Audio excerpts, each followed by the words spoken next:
Hi guys, and welcome back. Sorry it's been a little while since I've posted anything. We've had crazy weather here, as most everyone has in the United States, and we have been snowed in, and my kids have been home from school, and it's just been really loud here. They're still here, but I figured it doesn't look like we're going back to school anytime soon, so I'm just gonna have to record. There's gonna be background noise. What are you gonna do? Anyway, today I want to talk about audiobooks and maybe go over some tips on how to get into them if you've struggled in the past or if you're just really interested in it but not sure if it's going to be your thing. So everyone who knows me knows that I am audiobook obsessed. I read over 70 books last year, and that would not have even been a possibility if it weren't for audiobooks because they just work so well with my lifestyle. I'm going to use the term read several times during this video, I'm sure, and I get it. It's not reading. Does it count as reading a book if you listen to the audiobook? I count it. I put them on my Goodreads. The content is in my brain, and that's what counts for me. But if you want to be a stickler about it, no, it's not reading. But like I said, it doesn't really matter to me. So don't blast me if I say read a whole bunch during this video instead of listen to. You know what I'm talking about. Okay, so first of all, I just want to make a big disclaimer that audiobooks aren't for everybody. And I understand that, I accept that. I am passionate about them, and I love to try to get people to read audiobooks, but this isn't a hill I'm going to die on because it's definitely not for everybody. But I do want to reassure you that just because you may have struggled in the past with getting into an audiobook, or liking them or getting really distracted, it doesn't mean that they're not for you. You might just need a little bit of practice, and maybe some of these tips will be helpful. Okay, one reason I really like audiobooks, and I think that they can be a really useful tool in helping people get back into reading, is that a lot of times, especially as adults, I notice that people struggle with imagination. And that's really what reading is it's letting your imagination take over, because books are so subjective. And so the way you see something may not be the way somebody else sees something. And when you talk about that in front of people, sometimes they go, I have no idea what you're talking about. I don't think my imagination is as vivid as yours. And that might be the case. And I think with audiobooks, it really is a helpful tool for people who struggle with really leaning into their imagination and letting it take over. So if that's something you've struggled with in the past, maybe audiobooks would be a good fit for you. And obviously they're great for people who have the very legitimate excuse of, I don't have time, because we don't have time. Like, most people don't have time to sit around for hours and hours a day to read a book or two a week, because that's what it would take. If you want to read 4 to 5 books a month, it would take hours a day of sitting down and reading. And for those of you who manage that, that's awesome. And I'm really glad that works into your lifestyle. And I'm so glad that you have that respite and you're able to sit down and read. But not everybody has that option. Like my life, I'm doing laundry, I'm cooking, I'm driving carpool, I'm doing dishes, I'm just doing the bare minimum to maintain an adult life and a family and a household. And so, yes, I definitely do read for probably at least an hour a day, but that's not enough for me. Like, I like to binge things. I'm a quantity person. And so when I found out that audiobooks could help me in a way that I could take in more information without slacking on my regular adult duties, I was super interested. So I would say I almost exclusively audiobook. Now, I'm going to talk a little bit about tandem reading. I'm going to talk about that later. I do that. Like, as you can see, I obviously have a lot of physical books. I love books. I love reading, but it just doesn't always work out from day to day. So I'm going to get into a couple of tips I have, and these may seem super basic, but maybe you'll hear something that helps you out just a little bit. But my first thing is get recommendations from an audiobook friend. Not all narrators are going to jive with everybody. an audiobook friend who's really well immersed into what the options are, the possibilities are with audiobooks, they're going to be able to give you some pointers and say, don't start with that narrator, or, oh my gosh, this guy is the best. You just want to start right from the get-go with the best. So get recommendations from people. And also, most audiobook platforms have an option to listen to a sample. Do listen to the samples, but in my opinion, 2-minute sample is not quite enough to decide whether or not you're going to like it. Because a lot of times when I start a new audiobook, at first the narrator I just can't make up my mind if I like him, or if his voice is annoying, or maybe it's just so starkly contrasted to the audiobook narrator I was listening to previously that it just kind of throws me off a bit at first. So I definitely say give it a fair shot before you just like listen to a sample and go, don't like that guy. So that's why I do say ask for recommendations from audiobook friends, because we'll make sure that you get something that really clicks with you. The next thing is get a good set of headphones, preferably wireless. This is going to make it to where you can really integrate audiobooks with your actual lifestyle. So if you are bound to your phone or you're trying to play it over speakers, like if you have like household speakers or something, it can be really distracting.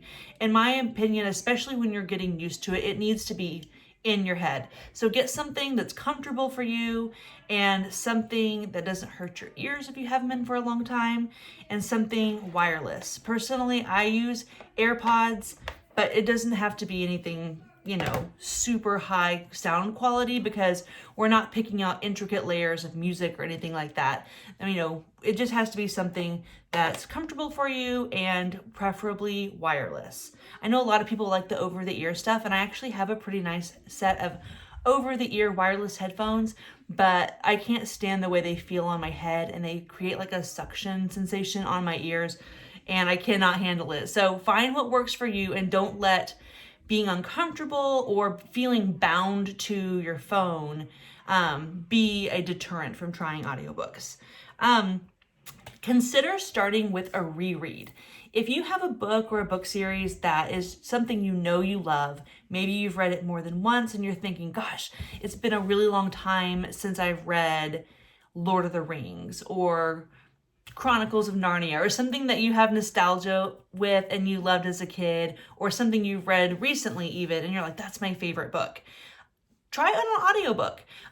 Throw it on, because worst case scenario, you're gonna maybe get distracted or feel like you're not retaining things, but luckily it's a story you already know, and so you don't have to really hyper focus on, am I getting everything?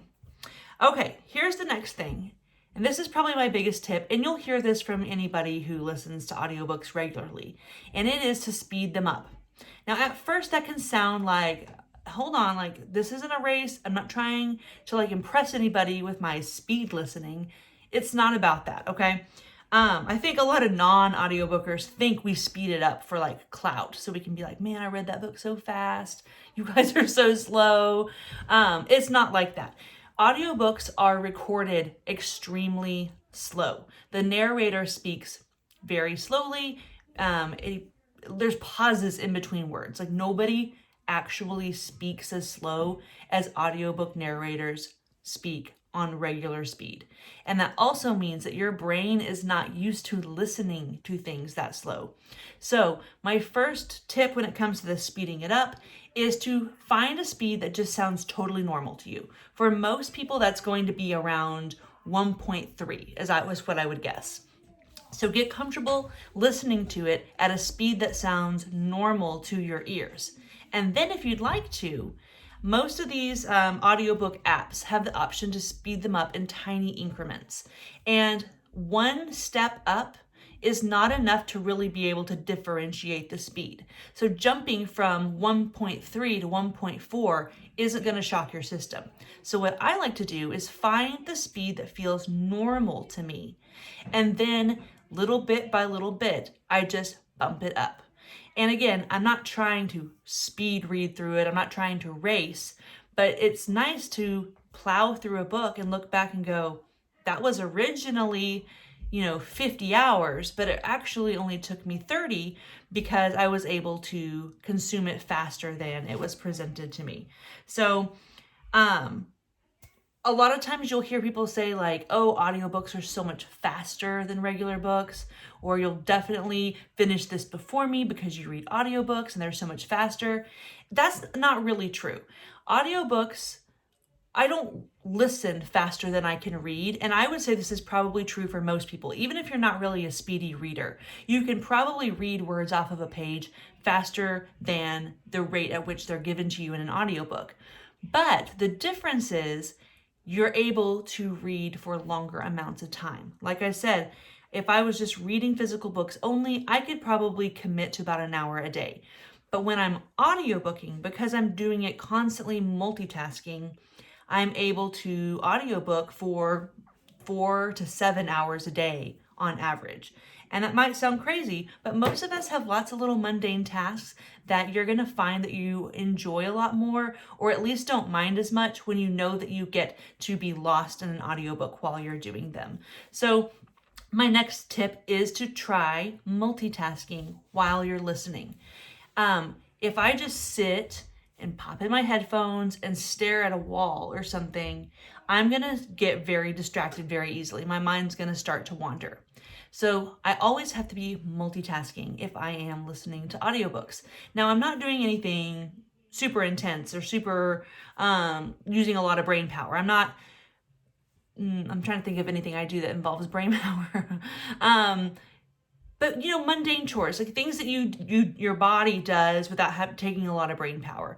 So like I said, folding laundry, doing dishes, cooking, driving on a road trip or something like that. Something where your mind is multitasking. It helps you focus a lot more, at least for most people. I wish I had written down some of the stats, but I did do a little bit of good old-fashioned Google research before I recorded, and multitasking is a pretty common way to enhance retention in general. So let's see here. Another thing, I mentioned this at the beginning, is immersive reading. So what immersive reading is when you are engaging multiple senses when you are learning something. So when you have a book and you have audio going at once, you are much more likely to retain information. I personally have not ever really struggled with audio only retention, but my favorite way to read is with immersive reading. And so I will pop my headphones in and fire up my audiobook and then adjust the speed to where it's tracking with my reading speed. And that is my favorite way to read, not only because it's so, like I said, it's engaging multiple learning styles and multiple senses at once. But also at this point, like, I'm kind of attached to the narrator. I like the voices that he's doing. And so when I'm just reading, I kind of miss that voice. And so I really like doing both at once. And for those of you who use Amazon Kindle and Audible, which is also an Amazon company, they have something really cool called WhisperSync. And so if you are kind of hopping back and forth between mediums, maybe you do audiobook for your commute to work, but when you get home, you like to use your Kindle. WhisperSync will make sure that you're always in the same spot. So if you buy the book on Kindle, it'll usually give you the option to purchase the audiobook as well, usually for a discounted cost. And when you do that, it syncs it up so seamlessly. And so if I read a couple chapters in bed, I don't have to worry about finding the right spot on my audiobook when I'm ready to come back to it. So if you use Kindle, definitely check out the WhisperSync feature if you're interested in trying audiobooks. And honestly, the last thing I want to talk about is just some platforms that offer audiobooks that are really accessible. I mentioned Audible. That's probably the most well-known. They definitely have the most comprehensive selection of any audiobook platform that I've messed around with. It is a subscription-based service. You get credits that you cash in and can buy audiobooks with the credits. Always use credits with Audible. Don't ever pay money for audiobooks, like the list price, because the list price on audiobooks are really expensive, like $45, but you can get credits for much, much less than that. So Audible is definitely the go-to because it's the most convenient. Amazon has a way of making everything like way too convenient. And also, like I said, it kind of syncs over on other platforms like Kindle. So definitely I give 2 thumbs up and highly recommend Audible. They also have very, very good customer service. And if you use a credit to purchase a book and you don't like it, or you did not click with the narrator, or you're just like, this is not a book that I'm going to finish, you are able to exchange titles. So you're not wasting a credit if you don't like it. Audiobooks.com is another one. There's also a platform called Scribd. It's Scribd. And that is a platform where you pay 1 monthly fee a month, and then you can borrow audiobooks, ebooks, magazines, all kinds of stuff. So you don't actually own the content after you listen to it, but you can listen to more. You definitely get more bang for your buck. They do have a good selection, but it's not quite as comprehensive as Audible. And then the other thing is, don't forget about your public libraries. There are 2 apps. One's called Overdrive and one is called Libby. And I don't know this for a fact, but I've heard that it accesses the exact same information, like the exact same selection of books, but Overdrive is more compatible for Android users, and Libby is more compatible, the app is, for iOS users. So take that for what it's worth. But what those do is they tap into your public library system and show you all the audiobooks that you have access to with a basic public library membership. So I'm in Missouri, and my library number will plug me into every Missouri public library. And that's really cool. So a lot of times there's waiting periods. Sometimes the selection's a little hit and miss, but I always check there first before I use a credit to buy anything, because it's totally free. And who doesn't like supporting public libraries? So anyway, I hope this was somewhat helpful. If you guys want any audiobook recommendations, just hit me up, chat me up. I love talking about audiobook narrators and some of my favorite experiences that I have had with audiobooks.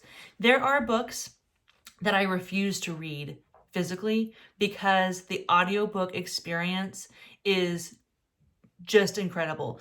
There are books that I wonder sometimes, did I like it as much as I think I did, or was the audiobook just that good? If distinct character voices maybe bother you in theory, my first tip on that would be, give it a chance. At first, sometimes distinct voices can be a little off-putting because we're grown-ups and people don't really talk like that anymore. But if it's done right, it's so good. It enhances the story. But there are plenty of audiobook narrators that don't really do voices or accents or sound effects or stuff like that. There are a lot of great audiobook narrators that just read the story like your grandma would or something. So I have tons of recommendations. If you have any concerns or questions or just want a recommendation, please hit me up. Let me know. I love talking about this kind of stuff. And also, if you have any tips or tricks for people hoping to get into audiobooks that I didn't mention, please drop in the comments and mention them below. Thanks for watching. I'll see you guys next time.